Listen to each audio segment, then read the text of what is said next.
Assalamualaikum warahmatullahi wabarakatuh. Ketemu lagi teman-teman sama Lekman Wong Bojonegoro. Semoga teman-teman selalu dalam keadaan sehat walafiat, selalu dimurahkan rezekinya dimanapun teman-teman berada. Oke, kita lanjut lagi. Kali ini kita lagi berada di salah satu tempat di daerah Yogyakarta. Ini tepatnya berada di Desa Sodo di Kabupaten Daerah Istimewa Yogyakarta. Tepatnya ini berada di lokasi dulu ini tempatnya Ki Ageng Giring dan Ki Ageng Pemanahan ketika berguru kepada Kanjeng Sunan Kalijogo. Bisa dikatakan tepatnya padepokan Ki Ageng Giring ketika berguru kepada Sunan Kalijogo. Padepokannya berada di depan sana itu. Kalau di sini ada bangunan baru, toilet umum. Untuk suasana di tempat ini sangat sejuk dan adem.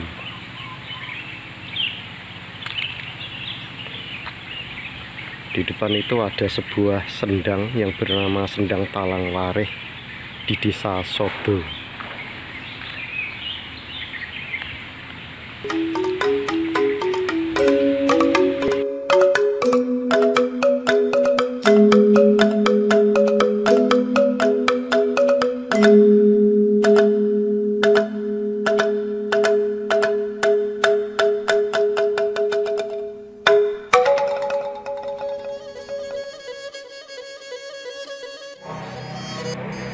Di tempat ini dan dari tempat inilah kejayaan sebuah pemerintahan atau kerajaan pada zaman itu, yaitu Kerajaan Mataram.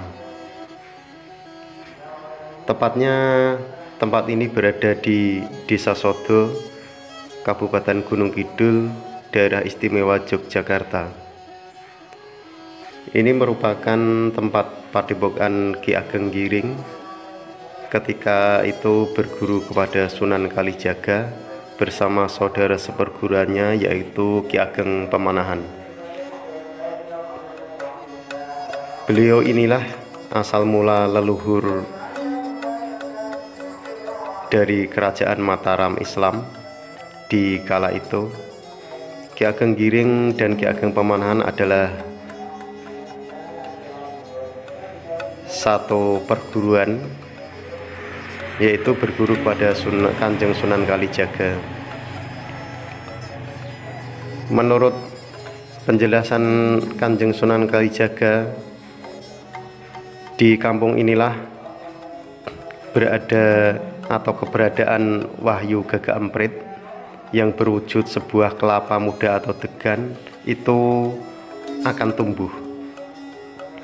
Dan benar saja, di kampung ini konon ada sebuah pohon kelapa yang tumbuh di dekat sumur Wahyu, dan sumur Wahyu tersebut tumbuh sebuah pohon kelapa yang berbuah kelapa muda atau degan satu-satunya, dan di dalam kelapa muda itulah terdapat Wahyu Gagak Emprit.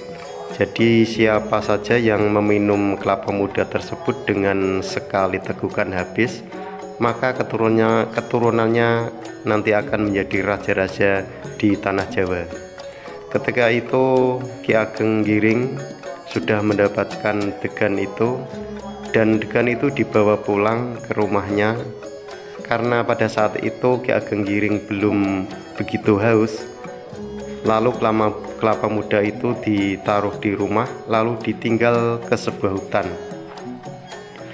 Pada waktu yang bersamaan Ki Ageng Pemanahan itu pun juga datang karena mendapat keterangan dari Kanjeng Sunan Kalijaga bahwa Wahyu Gagak Emprit itu berada di Desa Sodo, dan kebetulan di desa itu tempat bermukimnya saudara seperguruannya yang bernama Ki Ageng Giring.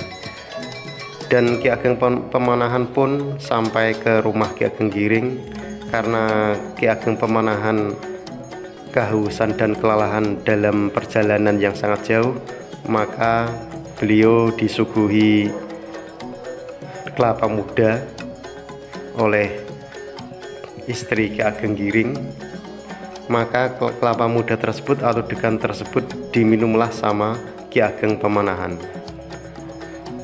Ki Ageng Giring yang datang dari hutan mencari kelapa mudanya sudah tidak ada karena sudah diminum oleh saudara seperguruannya, bahwa Ki Ageng Giring itu juga sudah tahu bahwa degan itu berisi wahyu Gagak Emprit, yang siapa saja yang meminum air degan tersebut hingga habis sekali teguk, maka anak keturunannya akan menjadi seorang raja di tanah Jawa. Begitulah cerita sekelumit tentang Ki Ageng Giring dan Ki Ageng Pemanahan, juga tempat ini.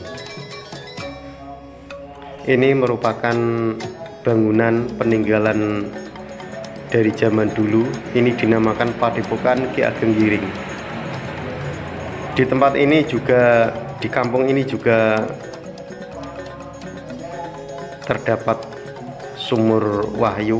Konon di sebelah sumur wahyu itu tumbuh sebatang pohon kelapa Gagak Emprit itu yang dijaga oleh Eyang Bintulu Aji. Eyang Bintulu Aji merupakan bangsawan dari kerajaan Majapahit kala itu yang ikut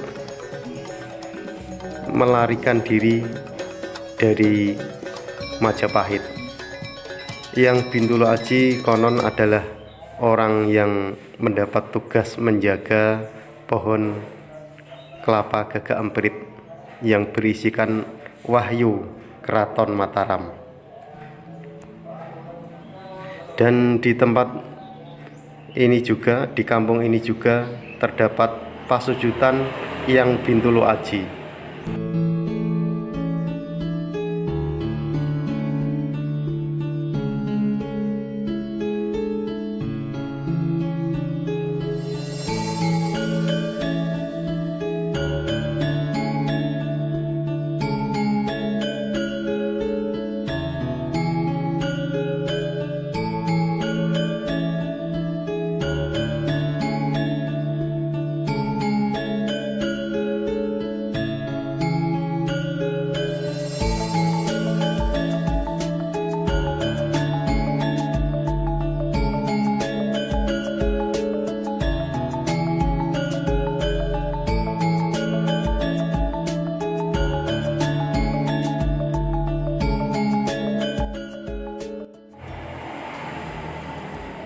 Inilah wujud dari sebuah pohon kelapa yang tumbuh di sebelah mata air, dan mata air tersebut ini diyakini bernama Sendang Wahyu. Dan pohon kelapa ini tumbuh subur, entah dari kapan waktunya. Cerita turun-temurun di masyarakat sini, terutama dari juru kuncinya, ini sudah ada sejak zaman dulu, dan pohon kelapa ini masih tumbuh subur hingga saat ini. Di tempat inilah diyakini keberadaan Sendang Wahyu dan tempat pasujudan Eyang Bintulu Aji.